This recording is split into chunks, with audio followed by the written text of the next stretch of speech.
Hello everyone, welcome back to my YouTube channel. My name is FPL Elma, and today we're going to be going through some GW34 team review, GW35 transfer thoughts, as well as my GW35 team selection. But before we get into that, I'd like to thank you all guys for the continued support on the channel. I really appreciate it. I'm aiming to get 400 subscribers before the end of the season. So if you're new around here, make sure you hit that sub button. And if you're enjoying the content, make sure you leave a like. It really helps out the channel. So without wasting any much time, let's get into it. So for game week 34, managed to score 126 points, which was really good. Although we took a -8, it was still a very good score. Overall points to 2,178, taking my overall rank from 648k to 533k.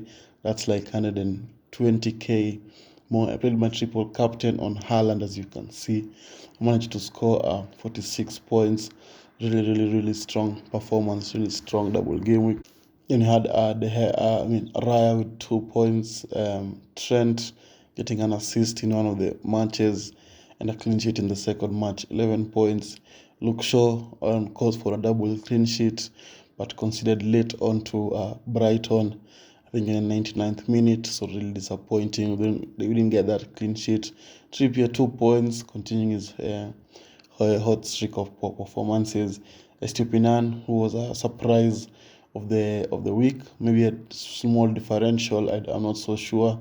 16 points, looks like he's a rotation proof for Brighton compared to the midfield of Mitoma and March, who missed either of the matches. So Mitoma 4 and March 2 points, Grealish 7 points, getting an assist. Salah scoring 2 penalty goals, 18 points. Rashford scoring in one match, 8 points. And then the bench kept at 3 points, Dan Burn 2 points, Watkins 2 points, and Greenwood 0 points. It was a very strong display for Game Week 34, and I hope that for Game Week 35 we can be able to continue with that hot form of green arrows. So let's get into Game Week 35. So for Game Week 35, I think I'm going to be rolling the transfer. I'm going to be making a transfer. So this is how the team is going to be looking like. I'm going to having Kepa in goal against Bournemouth. Surely they are bound to get some points somewhere, bound to keep a clean sheet somewhere. And I hope it's going to be this Bournemouth fixture, because it has been really poor from Chelsea, and maybe this is the turnaround they need. Then you have Shaw against West Ham away. Really tricky fixture. I think West Ham are going to score, but I hope that Shaw we're going to get an assist or something. But since he's playing in the centre back role, it's going to be more unlikely. But I'm going to be having Shaw in there. Then Trent, who's playing in this new midfield role that Pep invented. So Klopp has taken it on board, and Trent is playing that midfield kind of role. He's free roaming, getting assists, can score goals. So we hope that against Brentford it can be the same. Then you have Estupinian against Everton. Everton have been really poor conceding goals, and I think Brighton have been playing really good football, and at home they are very unstoppable. However, Estupinian is not going to be rotated, and he's going to play against Brighton, and I hope that he performs. He's going to play against Everton, and I hope that he performs really well. Then you can move on to the midfielders.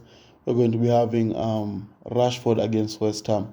Tricky fixture. West Ham played really well at home, but they conceded 3 to Man City, so I hope that United can be able to exploit that weak defense and be able to score some goals. Then you have Grealish against Leeds. The likes of Foden coming back. They also have Mahrez available, Bernardo Silva, Alvarez. I think Grealish minutes are going to be monitored a little bit, because he's been playing a lot of games. I think he's played every game 90 minutes. He's never subbed off. But to be fair, Pep never uses substitutions a lot unless very necessary. So maybe Grealish might be a good person to keep in there as a differential.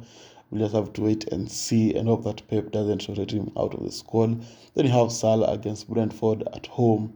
Liverpool are unstoppable at home, so I hope that Salah can be able to come up with some points. Then you have the Brighton boys, March and Mitoma, going to be playing Everton. hope that they are not going to be rotated, and hope that they're going to perform against a very, very weak Everton side. And I hope that they'll be able to score some goals. That's a very solid midfield. I can see a lot of goals there because most teams are playing at home, but we'll have to wait and see for the final scores. Then to finish it off, we can go to the forwards. We're going to be having Haaland, who's going to be the captain as obvious as usual. I don't think the armband is going to leave him unless there's another team with a very good double game week, maybe Brighton along the line or United, something like that. But for now, it's going to be Haaland against Leeds at home. I know Leeds is a father's club, but I'm sure he's going to be looking at them as trying to boost that goal difference, maybe reach 100 goals scored again, which I think is very, very likely on the form that Haaland is in. I wouldn't put them past Man City to be able to reach that milestone. Then you have Watkins against Wolves. Wolves just shipped 6 goals to Brighton last weekend, so I hope that Watkins can be able to also do the same, maybe score a hat-trick or something, because his purple patch seems to be coming to an end.